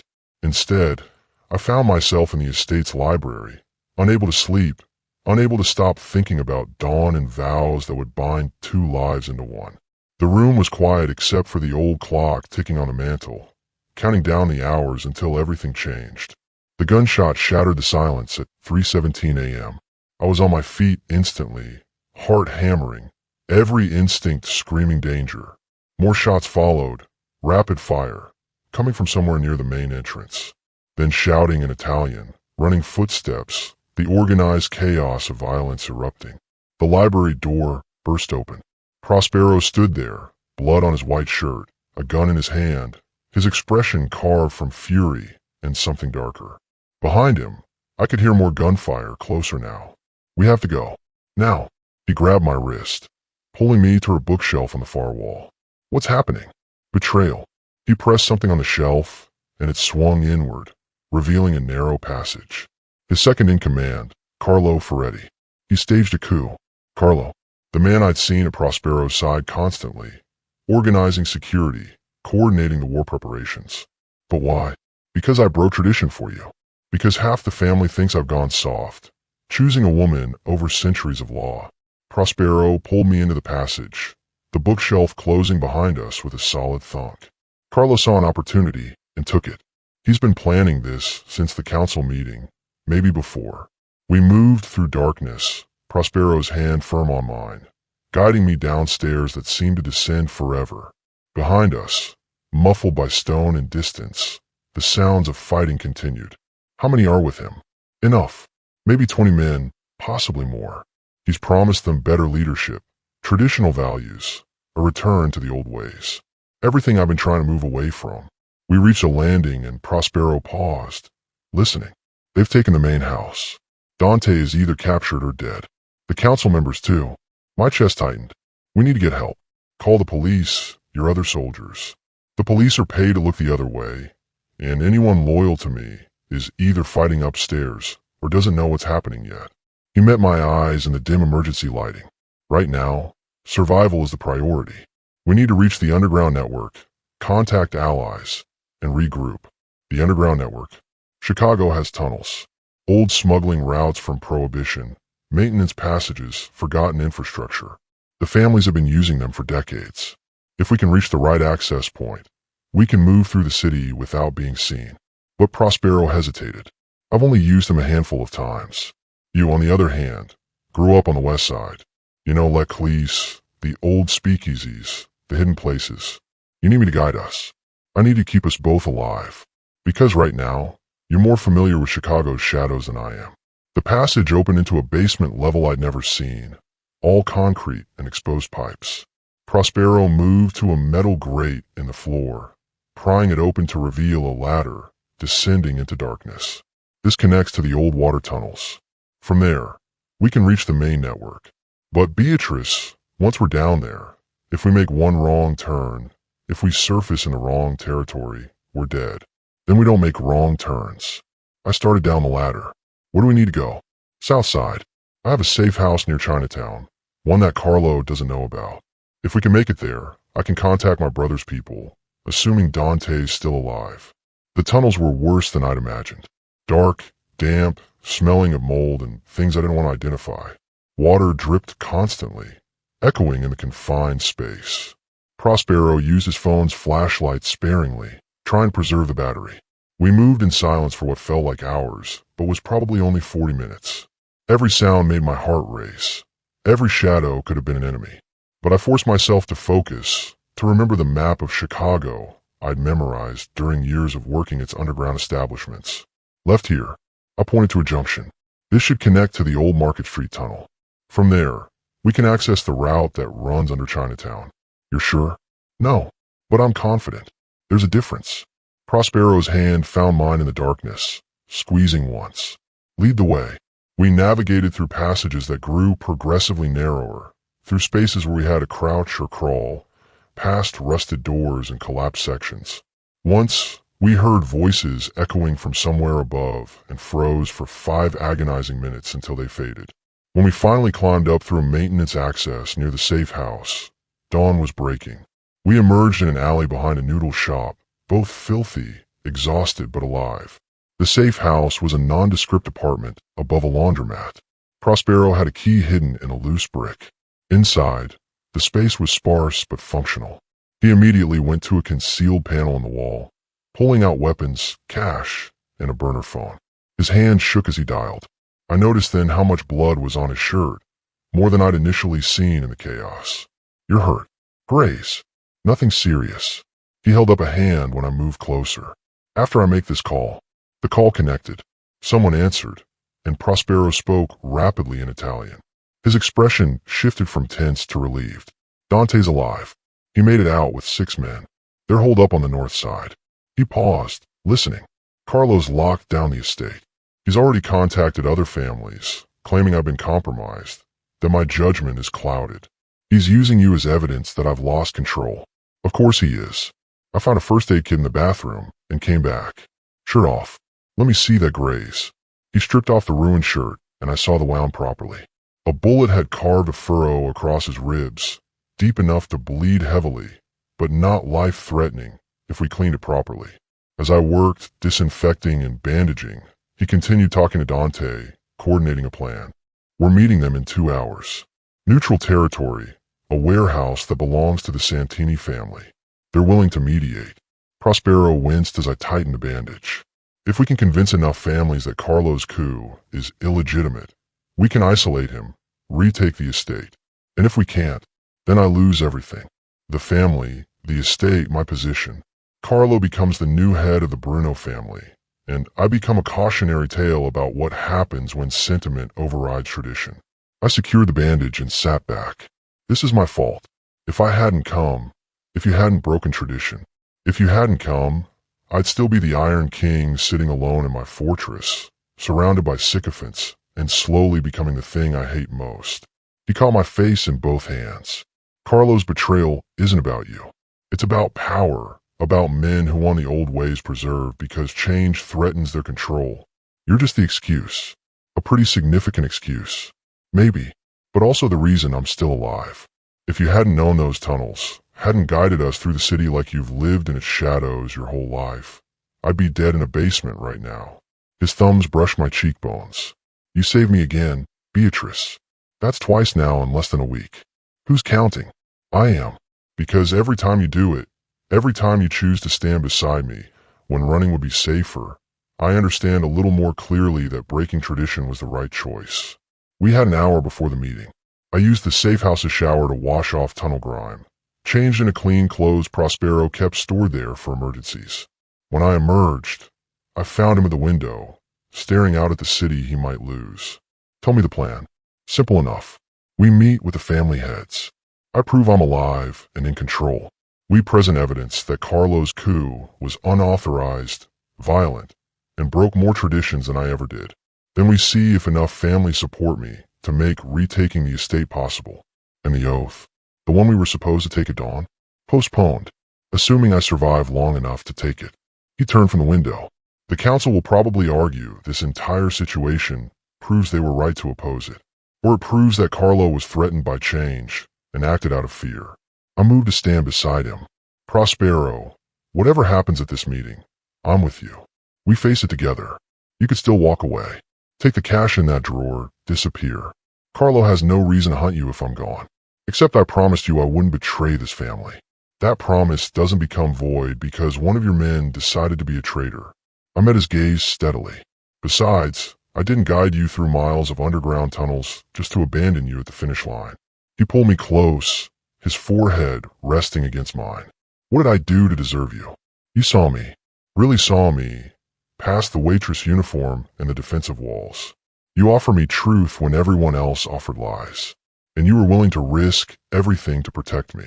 I touched his face, feeling the stubble rough against my palm. That kind of thing tends to inspire loyalty. The hour passed too quickly. We left the safe house as the city came fully awake, Two people who looked like they'd been through war because they had. The warehouse was in neutral territory, equidistant from all major family holdings. Dante met us at the entrance with 5 armed men, all looking exhausted and wary. He embraced his brother hard enough to make Prospero grunt. "You look like hell. You should see Carlo." Dante's smile was grim. He's got the estate, but he's scrambling. Half the soldiers are confused about whose orders to follow. The council is demanding an audience. And Senator Morrison called wanting to know what the hell is happening to his business interests. So we have leverage. We have chaos. But yes, also leverage. Dante's gaze moved to me. "You got him out alive." She did more than that. She led me through tunnels I barely knew existed, made decisions that saved our lives a dozen times over. Prospero's hand found mine. Carlo wants to paint her as my weakness. Instead, she's proven to be my greatest strength. Inside the warehouse, 5 family heads waited, flanked by their security. These were the real powers in Chicago's underworld, the ones who controlled territories and operations across the city. Their expressions ranged from curious to hostile. For the next hour, Prospero made his case. He presented evidence of Carlo's treachery, the unauthorized violence, the violation of protocols more severe than anything Prospero had done. He spoke about vision, about building a family that could survive in a changing world, about strength that didn't always look like brutality. And when one of the family heads, an older man named Moretti, asked pointedly about me, about the oath and the broken traditions, Prospero didn't flinch. Yes, I chose to protect someone who saved my life. Yes, I was willing to break tradition to do it. But Carlo's response was to murder loyal soldiers, to stage a violent coup, to bring chaos to all our operations. Who broke more laws? Who showed weaker leadership? The man trying to evolve, or the one who resorts to bloodshed the moment he's challenged? The room fell silent. Then Moretti nodded slowly. "You make a fair point. Carlo acted rashly, violently, without proper authorization. This cannot stand." The other heads murmured agreement. "We'll support your return to power. But Prospero, understand that many in our world are watching, waiting to see if this change you speak of is wisdom or weakness. Then they'll see wisdom. Because I'm not backing down. Not from Carlo, not from tradition, not from building something better." The meeting ended with pledges of support, promises of soldiers and resources. As we left the warehouse, Dante clapped his brother on the shoulder. "Now comes the hard part, taking back the estate." Prospero looked at me, then at the city spreading around us, dangerous and beautiful and complicated. "No, the hard part is what comes after. Building something new from the ashes of the old." He squeezed my hand. "But I have help with that now." As we drove toward the estate with an army at our backs, ready to face Carlo and whoever stood with him, I realized that everything had changed. 5 days ago, I'd walked into a fortress as a servant. Now I was riding to war beside its king, fighting not just for survival, but for the possibility of transformation. We might both still burn. The oath still hung uncompleted between us. The danger still real and immediate. But we'd survive the tunnels, survive betrayal, survive the darkness. And if we could do that, maybe we could survive anything. The estate looked different when we arrived with 30 armed men and the backing of Chicago's most powerful families.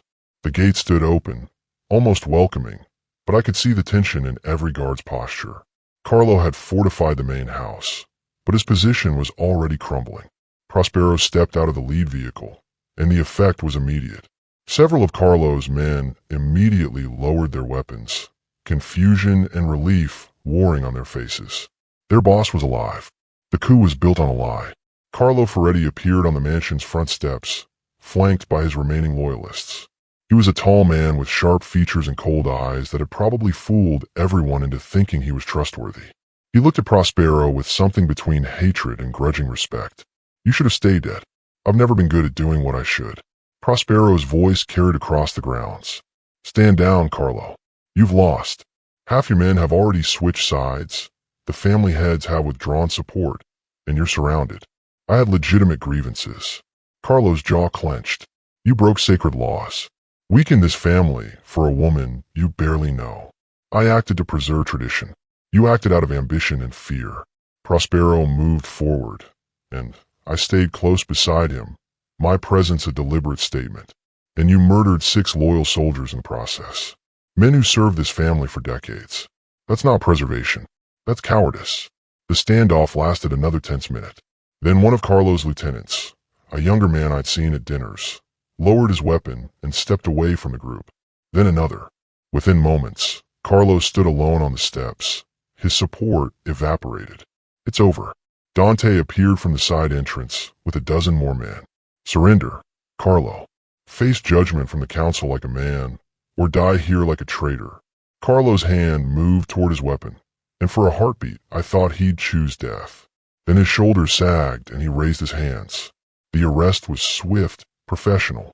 Carlo was taken to the estate's secure holding area where he'd await trial by the full council. His remaining loyalists were disarmed and detained.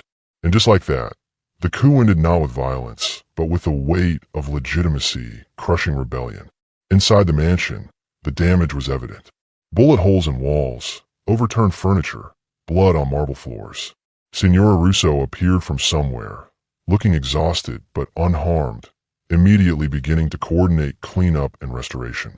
The council members, who Carlo had locked in the wine cellar for their own protection, emerged dusty and furious. Alessandro Romano looked like he'd aged 10 years in one night. A council meeting. Now, his voice brooked no argument. We gathered in the same room where hours ago I'd been told about the oath. The council members took their seats, joined now by the family heads who'd supported Prospero's return. Dante stood beside his brother, and I remained near the door, uncertain of my place in this aftermath. Prospero Bruno. Alessandro's voice was formal. You have retaken control of this family through legitimate means and with proper support. Carlo Ferretti's actions have been deemed treason. However, his grievances about broken tradition were not entirely without merit. Here comes, I thought, the reckoning. We acknowledge that your decision to offer protection to Miss Finucci was controversial, that it violated protocols established over generations. Alessandro looked directly at me. But we also acknowledge that her actions during this crisis saved not only your life, but potentially prevented far greater bloodshed. She led you through the city's underground, guided you to safety, and stood beside you when fleeing would have been easier. She proved herself, Dante added quietly. Whatever else can be said, she proved her loyalty when it mattered most. Which brings us to a decision. Alessandro stood, and the other council members rose with him. The oath you wish to take, the binding protection you sought to offer Miss Finucci, we will allow it. Not because tradition permits it, but because sometimes tradition must evolve to survive. But, Councilman Vega stepped forward, there will be conditions. If Miss Finucci is to be formally integrated into this family, if she's to stand beside you as partner rather than protected asset, then the structure itself must change. No more sacred oaths that bind one person's fate to another's. No more laws that make women property to be protected rather than equals to be respected. You're suggesting I dismantle centuries of tradition, Prospero said slowly. We're suggesting you do what you've wanted to do since taking power. Build something better. Moretti, one of the family heads, leaned forward. This city is changing, Prospero. The old ways are dying whether we acknowledge it or not. Carlo's coup failed not because you're stronger, but because enough people recognized that evolution isn't weakness. You want me to remake the Bruno family. We want you to lead us into whatever comes next. Alessandro's expression was serious. With Miss Finucci beside you, if that's your choice. But not as a protected asset or a symbol of broken tradition. As an equal, a partner in building this new structure. The room fell silent. Prospero looked at me, really looked at me, and I saw in his eyes both question and hope. Beatrice, your thoughts? I moved from the doorway to stand in the center of the room, surrounded by powerful men who'd spent decades maintaining the old order. Men who are now offering to tear it down and rebuild it. 6 days ago, I was a waitress who hit an amateur with a copper pan. I met each council member's gaze. Now you're asking me to help reshape a criminal empire. That's quite a promotion. You've earned it, Dante said simply, whether you wanted to or not.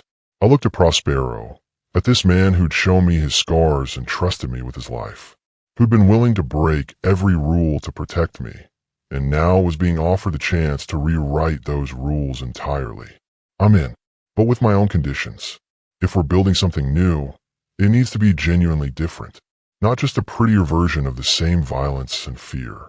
That means legitimate businesses where possible, harm reduction where crime is inevitable, and consequences that don't always end in blood. You're asking us to become something we're not, Vega said, but he didn't sound opposed. More curious. I'm asking you to become what you could be. What Prospero already is underneath the Iron King persona. Someone who builds instead of just taking. Who creates value instead of just extracting it. Alessandro smiled slightly. You sound like his architect dream. Maybe that's exactly what this family needs. Someone who sees buildings instead of battlefields. The council conferred quietly in Italian. Then Alessandro nodded. Very well. We'll support this transformation. But understand it won't be easy. There will be resistance, both internal and from other families. Change never comes without cost. We'll pay it, Prospero said firmly. Whatever it takes. The meeting ended with plans being made, structures being redesigned, a new era being cautiously born. As people filed out, Dante caught my arm. Take care of him. He's going to need someone who keeps him honest, who reminds him why he's doing this when it gets hard. He'll have me. For whatever that's worth. It's worth everything. Dante's smile was genuine. Welcome to the family, Beatrice. The real one this time.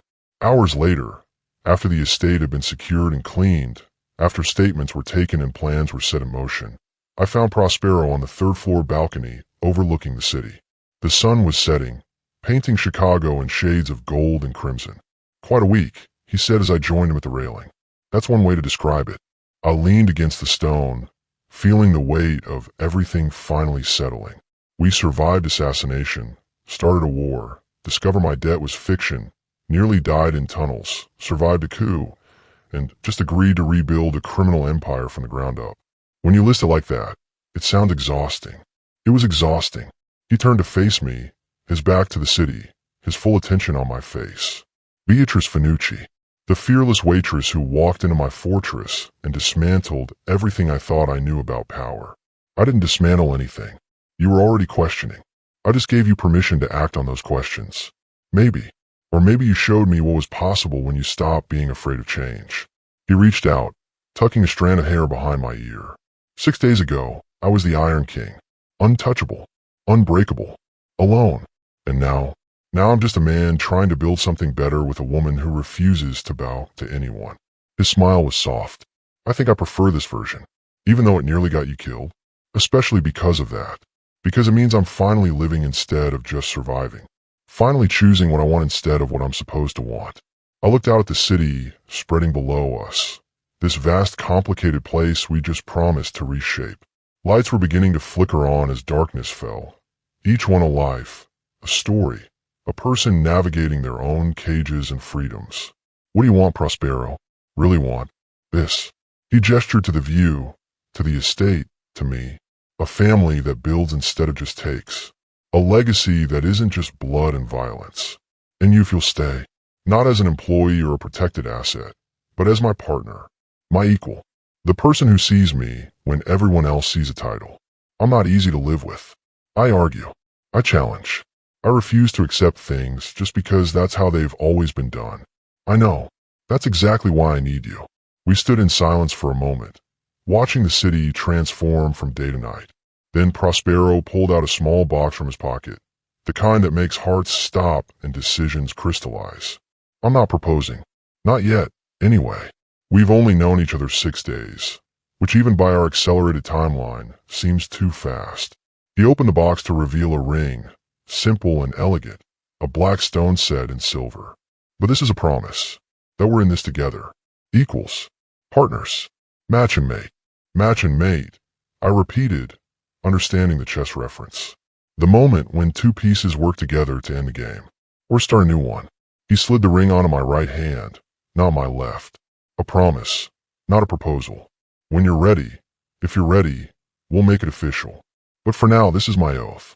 Not the ancient one with blood and ceremony, but a modern one. That I choose you, every day, for as long as you'll have me. I looked at the ring, at this man who'd gone from stranger to employer to something far deeper in less than a week. Who'd risked everything for me and was now offering me everything. I choose you too. Every day. Even when you're being an arrogant mafia boss who tests people with coffee cups. Especially then. We turned back to the city, standing side by side. No longer boss and waitress, no longer savior and saved. Just two people who'd found each other in the chaos and decided to build something beautiful from the wreckage. The Iron King and the fearless waitress. The man who wanted to be an architect and the woman who refused to bow. Together, they'd remake an empire not through violence, but through the radical act of choosing something better. It wouldn't be easy. There would be resistance, danger, setbacks, moments when the old ways would fight back against the new. But looking at Prospero's profile against the darkening sky, feeling the weight of the ring on my finger, I knew we'd face it all together. We were match and mate, equals in a new game. And this time, we play by our own rules.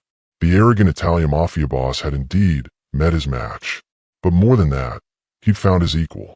And together, we'd prove that sometimes the most powerful thing you can do is refuse to play the game everyone expects. Sometimes you just rewrite the entire board. Below us, Chicago glittered with possibility. Above us, stars began to appear in the deepening night.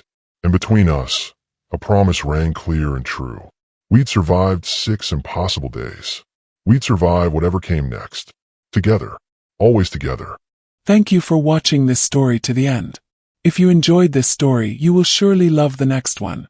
It's as crazier and more intriguing as you can ever imagine. So do check it out.